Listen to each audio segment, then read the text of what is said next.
Nuestro grandioso y efusivo saludo para Luisa Astuamán Leiva y su compañera de toda su vida, su digna esposa, señora Elsa Castro Calderón, y su engreída Sandy, quienes gozan con la voz en su amado Palcamayo, capital de las hortalizas, provincia de Talma.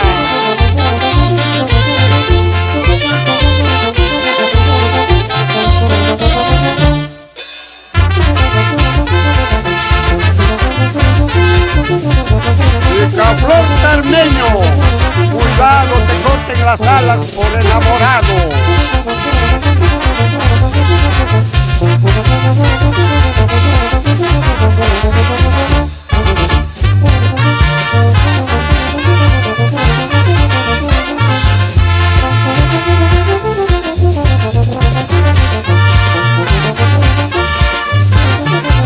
Cuántos recuerdos nos vuelven a la memoria al escuchar este hermoso bailo armenio, Marujita.